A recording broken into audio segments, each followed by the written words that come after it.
setiap orang, sebab Tuhan menyerahkan engkau pada hari ini. Tetapi aku tidak menjamah orang yang diurapi Tuhan. Ada yang tahu cerita ini? Ada yang tahu nggak ini ceritanya tentang apa? Tentang Daud yang terkejut. Tentang Daud apa deh? Kakak, Bener-bener nggak apa-apa, coba aja tentang Daud. di antara orang Filistin. Oke, ada salah sedikit. Yang lain mau coba?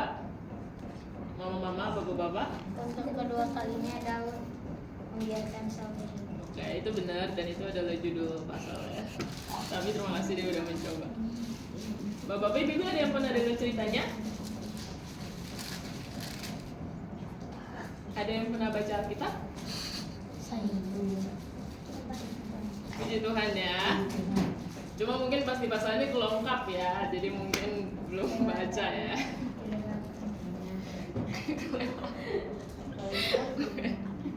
Oke. Pasal ini menceritakan tentang Raja Daud yang untuk kedua kalinya membiarkan Raja Saul hidup.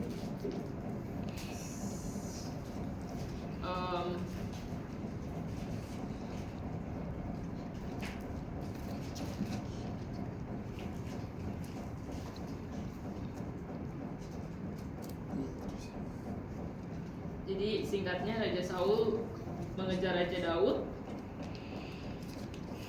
Lalu Tuhan pertemukan mereka di dalam satu gua gitu ya. Waktu itu pernah dibawa ke Sela. Raja Saul di depan lagi ikut. Raja Daud ada di belakangnya, lagi sembunyi tapi dia nggak tahu. Sembunyi gitu. Kalau manusianya orang dikejar-kejar, terus ketemu orang yang ngejar pasti kita bunuh ya. Ya kan? Kalau manusia, ini orang yang ngejar saya nih. Dia di depan saya, dia nggak tahu, dipukul aja palain pakai batu, bener nggak? Mati, selesai. Tapi karena Raja Daud bilang tadi di ayat 23 apa? Tuhan akan membalas kebenaran dan kesedihan siapa orang. Lalu ada firman yang bilang bahwa pembalasan adalah hakku, kata Tuhan. Cuma saya lupa tuh ayatnya ada di mana. Cuma kadang kita seringkali jadi manusia yang ngerasa berhak buat ngebales kejahatan orang lain, bener nggak? Karena kita ngerasa benar, kita ngerasa baik, kita ngerasa gak usah nunggu Tuhan nih, kelamaan nunggu Tuhan balas kejahatan dia gitu ya.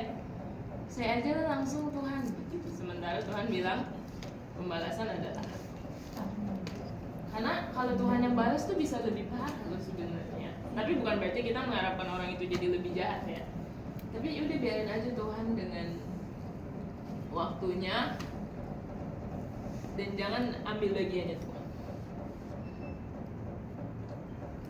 Nah kalau dilihat-lihat sebenarnya yang harusnya cemburu tuh Raja Daud ke Raja Saul, tapi Firman bilang Raja Saul cemburu sama Raja Daud.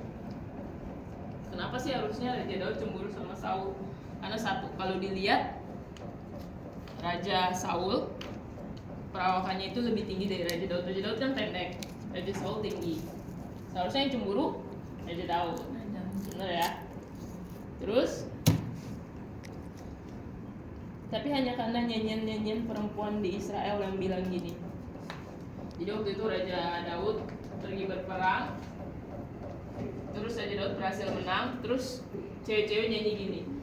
Raja Saul ngalahin beribu-ribu musuh, sedangkan Daud berlaksa-laksa. Akhirnya buat Raja Saul cemburu sama Raja Daud. Dari cerita ini kita bisa lihat gimana kebesaran hatinya Daud. Dia begitu rendah hati dan tahu diri. Menariknya bisa aja Daud bunuh Saul, bener ya? Dia bisa bebas jalanin hidupnya, tapi dia tahu diri, dia takut sama Tuhan. Dia tahu betul gimana pun buruknya Saul, Tuhan udah pilih dia jadi raja. Karena kan kita ngerasa, Pak Jokowi nggak bener ya, ngapain sih dia jadi presiden gitu. Tapi kita masih bisa makan, kita masih bisa hidup, kita masih bisa beribadah dengan baik gitu ya. Karena kita tuh suka so tahu gitu. Atau ngapain sih Pak Prabowo yang kepilih jadi presiden? Udahlah Tuhan udah pilih gitu kan, terlepas dari jujur atau enggak. Ada yang bilang curang lah, ada yang bilang ini itu. Terlepas dari semuanya Tuhan udah pilih. Mungkin adik-adik, ngapain sih aku punya mama papa kayak gitu, bener nggak? Pernah mikir kayak gitu nggak? Pernah ya? Tapi Tuhan udah pilih. Mungkin kalau orang tuanya orang lain, adik-adik nggak kayak sekarang. Adik-adik mungkin nggak dikomunikasi. Percaya nggak adik-adik kayak gitu? Percaya nggak kalau orang tuanya adik-adik bukan yang sekarang, adik-adik mungkin gerejanya nggak di sini? Percaya nggak? Belum tentu adik-adik gerejanya nggak di sini kalau orang tuanya bukan orang tua yang sekarang. Percaya nggak? Pernah nggak mikir kayak gitu? Ih, aku dulu kalau mama aku bukan Bu Yesi, aku gerejanya di mana ya? Atau mama aku bukan Bu Femi, mama aku bukan Bu Nita, aku gerejanya di mana? Mungkin aku gereja di gereja yang gede, tapi mungkin aku nggak kenal gurunya, aku nggak kenal temen-temennya. Pernah nggak mikir kayak gitu? Pernah. Bersyukur nggak sekarang akhirnya punya mama papa? Bersyukur ya. Sekali lagi, Tuhan yang udah pilih. Karena Tuhan nggak mungkin sembarangan pilih orang. Daud berkomitmen untuk menghormati Saul bahkan meskipun Saul maunya dia mati. Firman ini mengingatkan kita bahwa Tuhan akan membalas kebenaran dan kesetiaan setiap orang. Kebenaran dan kesetiaan. Jadi bukan Tuhan akan membalas kejahatan setiap orang, tapi Tuhan membalas kebenaran dan kesetiaan. Berapa kali sih kita capek jadi orang benar? Jadi orang benar gak ada untungnya, malah kadang-kadang merugi. Bener gak? Misalnya ibu-ibu ke pasar, ini bang beli sayur 20 gitu. Terus ibu-ibu kasih 50, bapaknya kembali 40. Oh kalau manusiawi, oh alah, apaan sih saya ngomong, dia juga salah ngitung gitu kan. Tapi karena kita orang bener, bang ini kelebihan 20. Rugi gak sebenarnya kita kalau manusia? Saya ulang ya, nih ibu-ibu belanja nih 20.000 belanjaannya, ibu-ibu kasih 50, harusnya kembali berapa?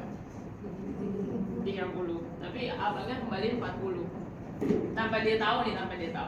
Kalau manusia sebenarnya ya udahlah ya, lebih 10.000 mah nggak apa-apa lah, dia juga nggak tahu, dia untungnya banyak gitu kan. Sedika jahat loh. Bener nggak? Kalau manusia kita rugi nggak kalau kita balikin? Nah, enggak rugi. Enggak, kalau kakak bilang kalau dari sisi manusia rugi nggak kalau kita kembaliin? Rugi. Tapi yang benar adalah kita harus kembali. Makanya jadi orang benar tuh kadang-kadang rugi. Tapi Tuhan maunya kita jadi orang yang benar. Adik-adik misalnya lagi ulangan kan, ada adik lagi, apa ini jawabannya ya? Terus yang lain enak banget keluarin laci, terus dia keluarin contekan. Terus adik-adik ngerasa gimana? Ih, kayak aduh Tuhan, coba tadi aku bikin contekan gitu ya? Atau gimana? Atau Tuhan terbangin kayak contekannya ke aku biar aku bisa lihat. Atau adik-adik tetap fokus belajar, tetap fokus ngedit. Fokus ngerjain. Nah kalau menurut adik-adik, dia benar atau adik-adik yang benar? Yang benar apa? Nggak nyontek? Iya. Rugi nggak sebenarnya nggak nyontek? Rugi, tapi bener gitu kan? Bener nggak? Sekarang pilih mana? Nilai bagus nyontek atau nilai jelek tapi hasil sendiri? Nilai jelek hasil sendiri. Yakin. Kalau ada ulangan inget mama udah siapin tongkat di rumah, kayaknya sih nilai bagus tapi nyontek aja ini kayaknya. Bener nggak? Siapa yang pernah nyontek? Nggak apa-apa, jujur aja kakak juga pernah nyontek dulu. Ya. Tapi karena malam ini udah belajar, Tuhan membalasnya apa? Kebenaran.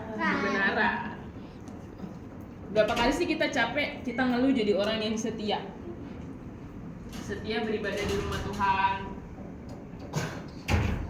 Kita lihat yang lain jam doa malam, tapi mereka nonton bola. Kita lihat yang lain, udahlah tidur aja. Tapi kita ibadah. Capek nggak jadi orang yang setia ibadah? Sebenarnya capek nggak? Capek kan? Tapi lagi-lagi apa? Tuhan membalas kesetiaan, kebenaran dan kesetiaan setiap orang. Yang lain rajin pas ada bu gembala doang, pas ibu datang nggak ya? Oh ibu datang, ayo kita ibadah. Ya ini saya nggak tahu ya bener atau nggak, cuma ngasal aja contohnya. Terus ibu nggak datang, tidur. Ibu nggak tahu ini, nggak lihat ini. Ngapain sih datang ibadah ya nggak? Atau oh ya saya ada jadwal pelayanan, ya udahlah saya datanglah kalinya aja karena saya dijadwalin pelayanan. Kalau nggak dijadwalin ya ngapain saya datang? Buang-buang waktu tidur saya, bener nggak? Kita udah kerja seharian, udah sekolah, udah lari-lari seharian, malam maunya apa? Bobo. Tapi kenapa kita ada di sini? Kenapa kita ada di sini malam ini? Ada yang bisa jawab? Menyenangkan. Karena kita sayang Tuhan ya. Dibanding sayang kasur kita. Sebenarnya manusia kasur memanggil nggak? Sini. HP memanggil nggak? Main aku aja. Ngapain sih ibadah? Bener nggak? Main aku aja, nonton TikTok, nonton TV India atau apa Korea, apalagi atau goyang daboy di luar gitu dari jam 12 sampai jam 12. Tapi akhirnya kita milih di sini karena apa? Tuhan apa? Membalas kebenaran dan Kebaikan. Nah, tetapi yang harus kita cek adalah ini. Apakah kesetiaan kita semata-mata hanya untuk keuntungan kita semata, atau kita bersikap seakan-akan kita setia supaya kita nggak kehilangan jabatan kita, misalnya yang PDP. Udahlah saya setia karena saya PDP. Saya setia karena saya PDM. Sebenarnya mau nggak PDP mau nggak PDM setia aja gitu. Kan nggak harus jadi PDP dulu untuk setia, bener nggak?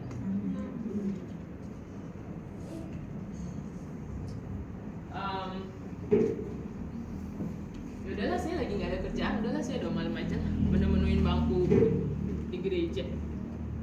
Sebenarnya benar kerja nggak kerja ya setia. Ada kecoa.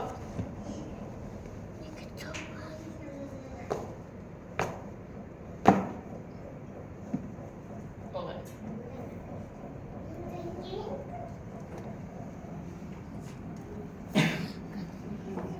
Atau supaya gembala lihat, oh iya setiap Jumat dia rajin doa. Gak apa-apa hari Minggu nggak ibadah, yang penting Jumat. Ada yang pernah mikir gitu nggak?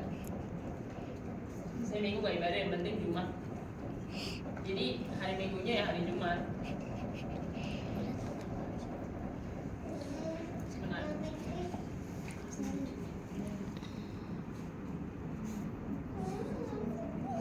atau ternyata memang kita setia betul-betul dengan ketulusan hati, kita memilih setia, apapun yang terjadi, badai topan datang aku mau setia. Ada komitmen atau janji yang kita ikrar buat Tuhan. Karena ada yang situasi hidupnya lagi baik baru dia setia. Lagi senang-senang aja, ada kerjaan, anak baik, keluarga baik, ya udah, terima kasih Tuhan. Kesetiaannya cuma karena situasinya lagi baik. Tapi ada anak Tuhan yang mau situasinya lagi nggak baik, situasinya baik, ada kerjaan nggak ada kerjaan, dia tetap setia. Karena kenapa? Karena kita tahu itu Tuhan lihat dan Tuhan tahu, dan gak akan pura-pura lupa ketika kita memilih untuk jadi orang yang benar dan setia. Jadi saya mau sama-sama ingetin diri saya dan kita semua untuk jangan capek jadi orang yang benar, jangan capek jadi orang yang setia, jangan malu jadi orang yang benar, jangan malu jadi orang yang setia. Yang lain gak setia gak apa-apa, yang penting kita setia. Jangan bandingin diri kita sama yang lain. Kenapa saya bilang jangan malu? Karena jadi orang benar itu kadang gak ada temennya, bener gak? Bener gak adik-adik? Benar. Yang lain nyontek terus kita sendiri gak nyontek. Ih, lu aneh banget sih gak nyontek, kenapa sih lu gak nyontek? Kita semua nyontek tahu, ntar lu nilainya jelek sendiri. Adik-adik tetap nyontek atau tetap gak nyontek? Tetap gak nyontek. Ah yakin ya? Nanti kakak cek lo ke sekolahnya lo. Tolong lama-lama adik saya ini dicek apakah mereka emang benar-benar nggak nyontek. Bener ya? Oh, kok nggak ada jawaban? Saya nyontek. Nyontek.